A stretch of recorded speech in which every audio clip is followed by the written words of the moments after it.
Allahu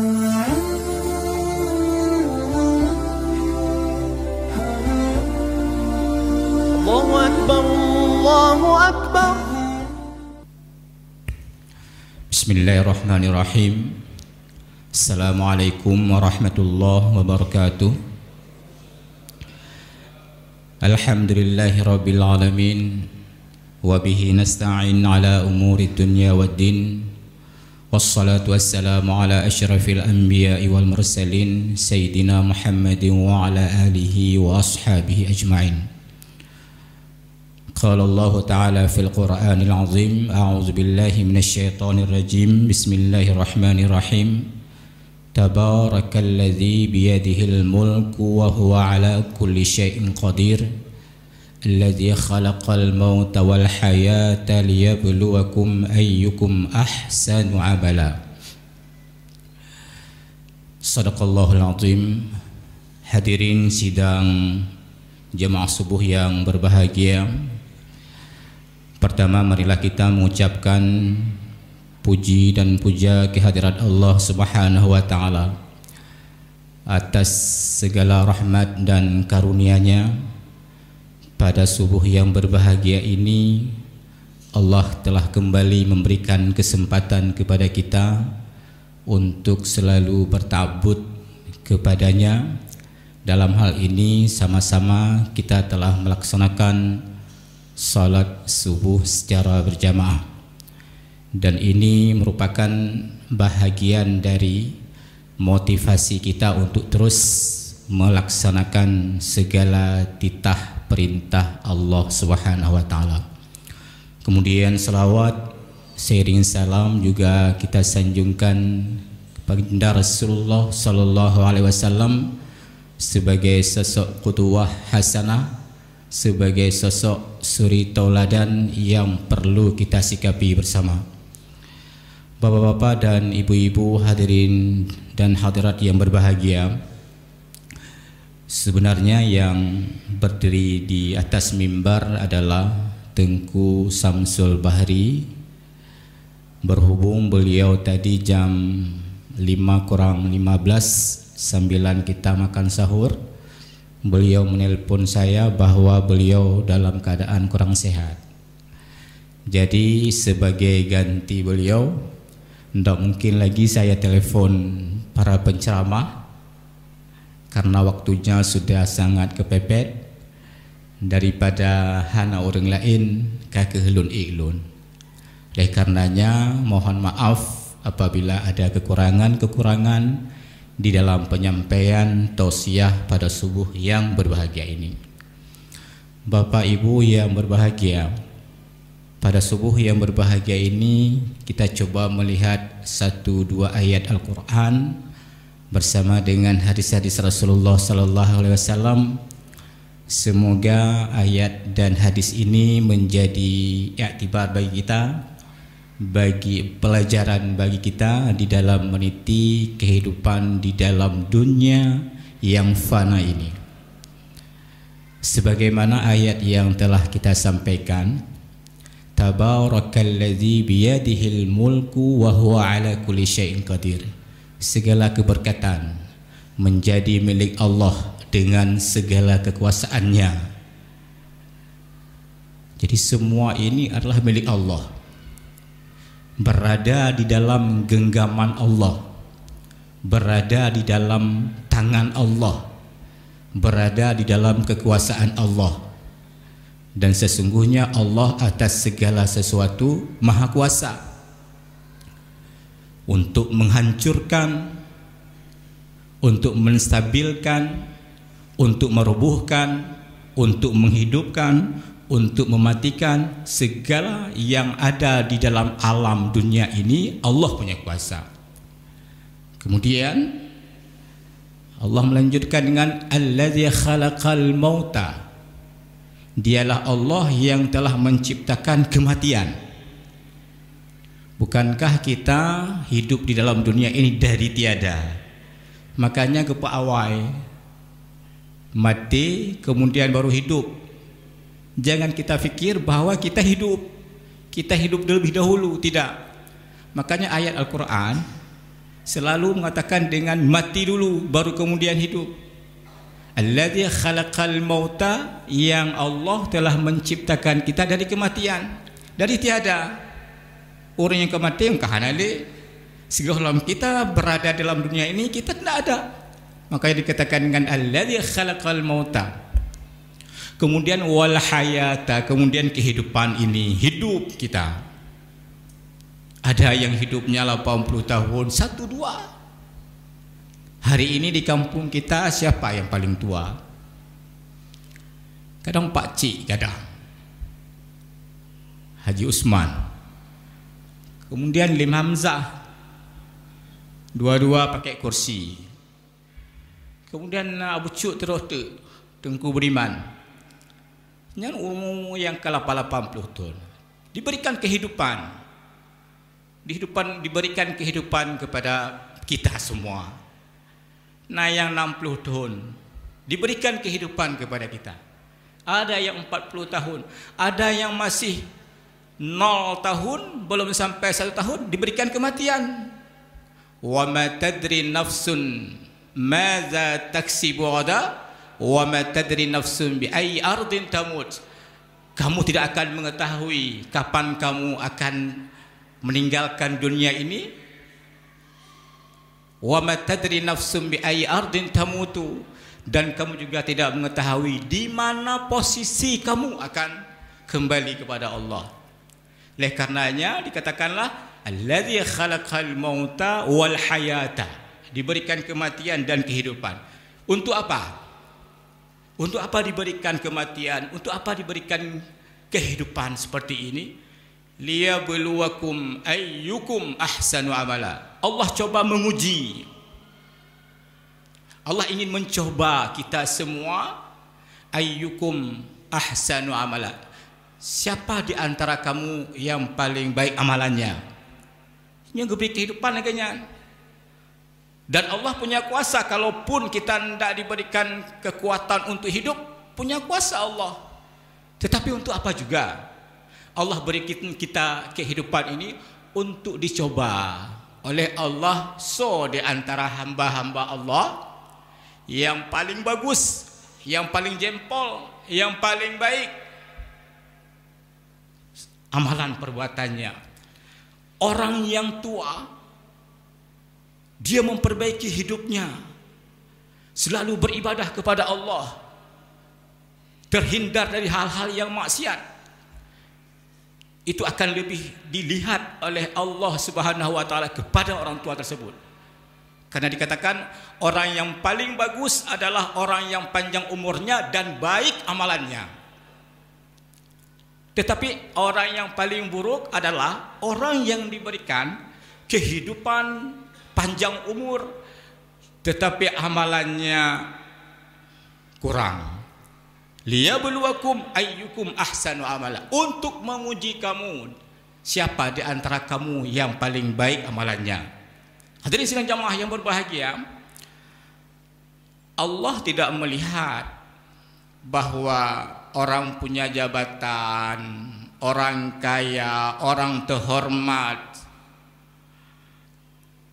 orang yang selalu duduk di depan, orang yang dihormati, jabatannya besar sampai dengan presiden, raja dan sebagainya. Tidak Allah lihat. Karena dikatakan oleh Rasulullah, innallaha la yanzuru ila suwarikum wala ila ajsamikum. Sesungguhnya Allah tidak pernah melihat bentuk tubuhmu. Keban bentuk tubuh. Menyoragam raya manyang orang Turki, coba lihat. Bantak kalau orang Turki nyanjit luhur dan yo, baik yang laki maupun perempuan, bisa mengacah diri, begitu jernihnya mereka. Orang-orang Mesir, baik laki maupun perempuan, bandidong babine sungai Nil nan cit galak takalon. Tetapi Allah, innallaha la yanzuru ila suwarikum wala ila ajsamikum. Sesungguhnya Allah tidak akan pernah melihat bentuk tubuh besarnya, cantiknya, gantengnya, wala ila ajsamikum, dan juga tidak pernah melihat rupa dia. Tetapi apa juga yang dilihat? Walakin yanzuru ila qulubikum wa a'malikum. Tetapi Allah itu akan melihat amalan. Walakin yanzuru ila qulubikum. Tetapi Allah akan melihat hati-hatimu. Bukan hati-hati yoyo, berhati-hati bukan. Sesungguhnya Allah melihat hati kita. Jernihkah hati kita? Tidak kuehkah hati kita? Tidak takaburkah hati kita? Itu Allah melihat. Yang pertama hati, kemudian yanzuru ila a'malikum, dan juga Allah melihat kepada amal, aktivitas, amal ibadah. Salat ada enggak? Innallah, sebuah hadis bahwa salat itu akan menjadi mukhul ibadah, akan menjadi ulai dari sebuah ibadah. Bagus amalan ibadahnya, maka amalan-amalan yang lain mengikuti. As-salatu imaduddin, faman aqamaha faqad aqamad-din. Salat itu adalah tiang. Bapak Ibu melihat bahwa masjid ini ada tiang. Ada beberapa tiang. Inilah kita ini salat.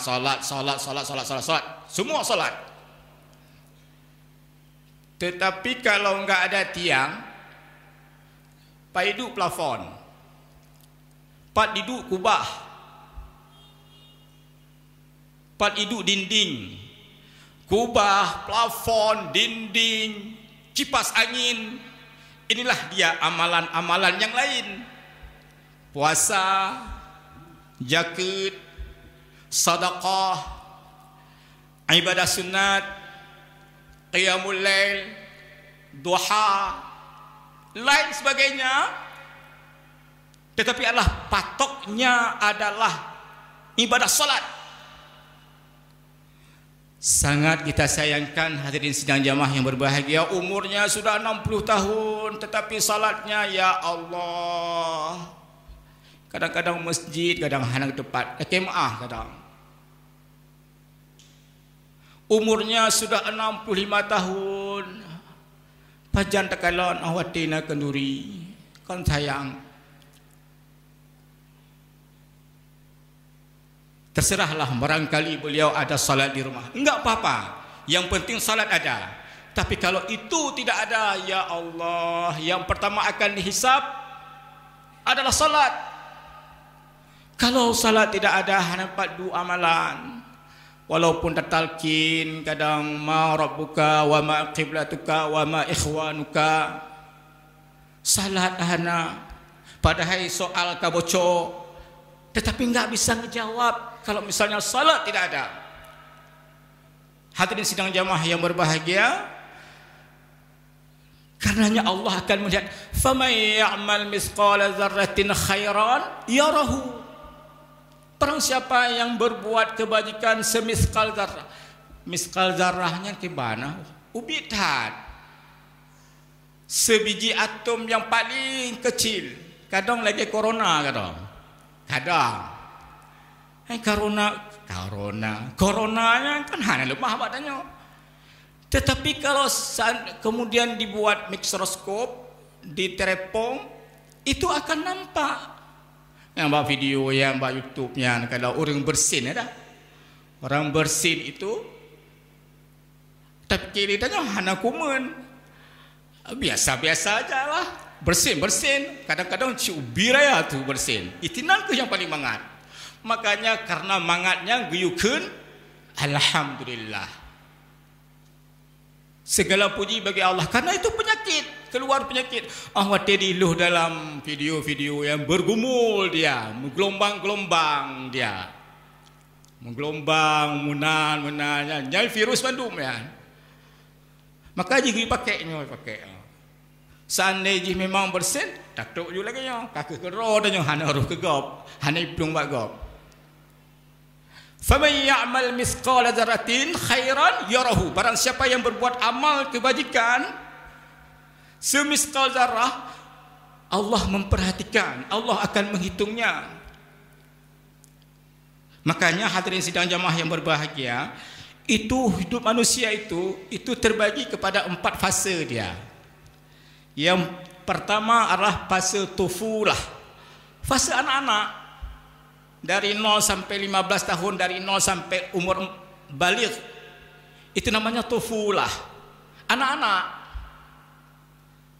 Nah, untuk membangkitkan semangat anak-anak ini, kita bawalah ke masjid, kita bawalah untuk beramal ibadah. Atas kalau untuk naurung Tuhan yang gebak anak sampai leboh, sampai 2 boh. Untuk apa? Melatih dia untuk cinta kepada masjid, cinta kepada ibadah. Karena menyekata didik pun dari pun yang kemangat amban kasngoh dewasa di dia remaja, hana payah di tatepot, hana payah di tatenut, hana payah di tajak, tetapi dia mau sendiri. Lu kalau jamaah pada ibu sekalian, anu inong gebah sabi gebah ninong terus 2 boh. Untuk apa? Melatih anak-anak itu untuk terus berpacu di dalam berbuat amal ibadah.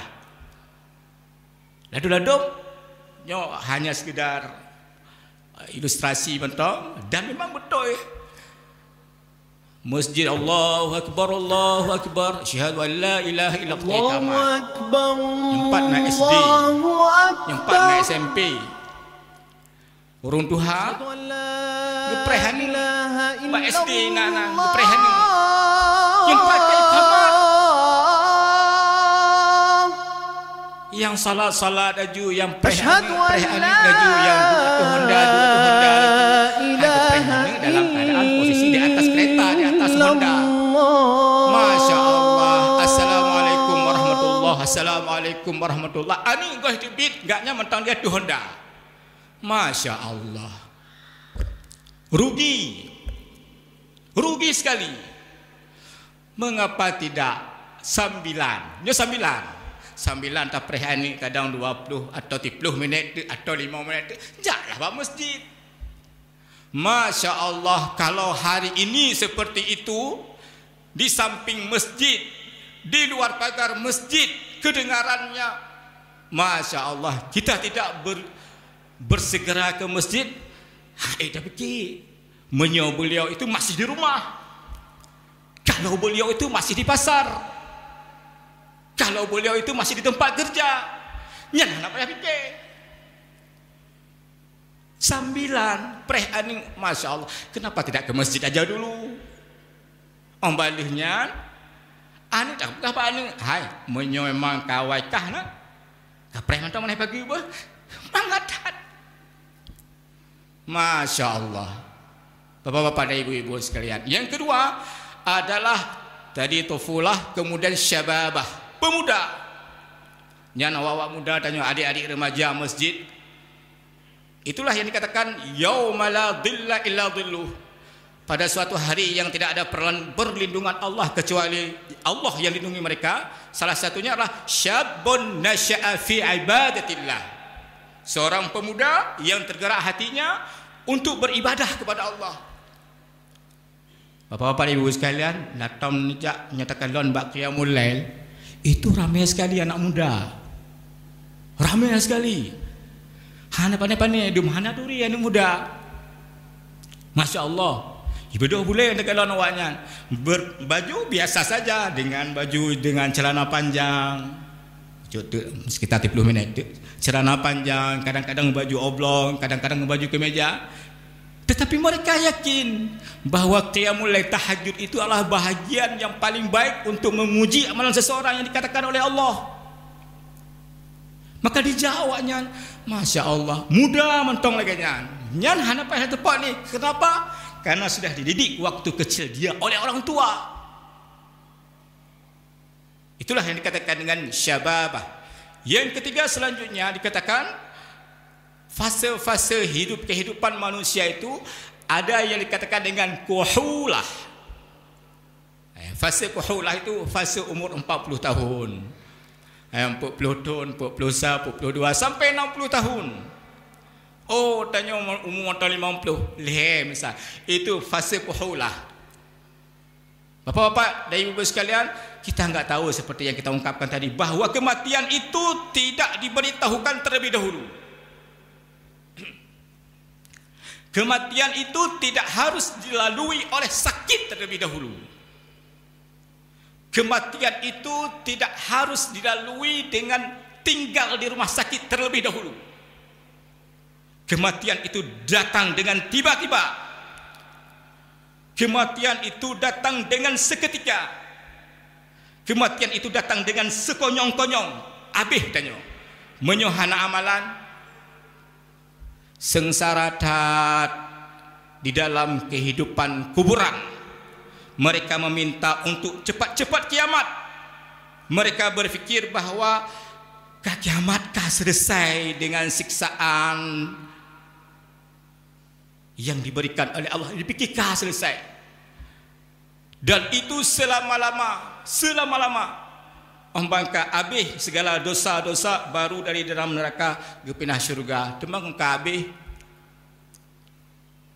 Hadirin sidang jamaah yang berbahagia, begitu juga dengan sebaliknya orang-orang yang amal ibadahnya kuat di dalam kuburan. Mereka berfikir, ya Allah pakahan kiamat aju karenanya enak tat, apalagi pegah wati jamun dalam dunia, bahwa di dalam surga itu lebih indah dari kehidupan kuburan. Mereka juga meminta supaya kiamatnya lebih cepat datang. Karena kepikir tidak lebih mangat lam. Kan kebalik. Hadirin sidang jamaah yang berbahagia, yang terakhir adalah yang dikatakan dengan syekhuha. Syekh itu berasal dari kata Syekh Muhammad, Syekhnya Syekh. Itu adalah dikatakan dengan Syekh itu adalah orang tua yang dituakan, walaupun umurnya muda tetapi dia dituakan. Tengkunya Syekh. Ustaz, bahagian dari Syekh, tengku yang dimuliakan, yang dituakan. Yang umurnya adalah 60. Maka di dalam Sahih Bukhari, Sahih Muslim ada bab yang dikatakan dengan al-hassu 'ala izdiyadi min al-khairi fi awakhiril umri. Motivasi untuk selalu beramal, motivasi untuk selalu berziyadah, untuk menambahkan pundi-pundi amalannya di akhir-akhir dari kehidupannya. Itu ada.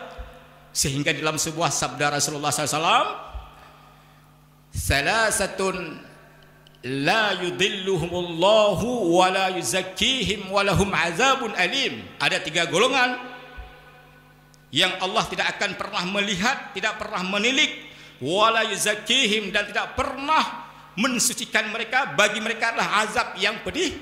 Salah satunya adalah syekhun zanin, seorang orang tua, seorang orang yang berumurnya 60 tahun, dia berbuat zina. Yang kedua adalah imamun kadzdzab, seorang pemimpin. Siapa saja pemimpin, termasuklah pemimpin dalam rumah tangga. Imamun kadzdzab, seorang pemimpin yang berbuat bohong. Yang ketiga adalah hanun terjemahkan linya, hanun carahkan linya karena memang wate. Yang ketiga adalah wa'ilatun mutakabbirun, orang yang miskin, sombong. Masya Allah, kagatin sombong lah. Nyorong kaya sombong, kadang nak baca gatin sombong lah. Hadirin sidang jamaah yang berbahagia, kembali kepada ayat wa may ya'mal misqala dzarratin syarran yarahu. Barang siapa yang berbuat amal kebajikan, amal jahat semisqal zarrah pun, niscaya Allah mencatat. Ada raqib, ada atid, ada yang mencatat amal baik, ada yang mencatat amal buruk. Apa saja yang kita kerjakan hari ini, baikkah atau jahatkah, bulan puasa pura-pura tampuh hibabah, balik JPI, jangan berpikir bahwa suami dia enggak tahu, anak dia enggak tahu, keluarga dia enggak tahu, tetapi Allah Maha tahu. Hadirin sidang jamaah yang berbahagia, terakhir mari kita terus berinisiasi oleh kita masing-masing pribadi kita untuk selalu berbuat baik dan berbuat yang terbaik. Mudah-mudahan apa yang kita sampaikan menjadi motivasi bagi kita, sehingga terus Seperti yang kita ungkapkan bahwa hari ini umur kita tidak kita ketahui kapan kita meninggal. Terus berbuat baik, terus berbuat baik, terus berbuat baik. InsyaAllah Allah akan mematikan kita, Allah akan mewafatkan kita di dalam keadaan husnul khatimah. Amin ya rabbal alamin. Assalamualaikum warahmatullahi wabarakatuh.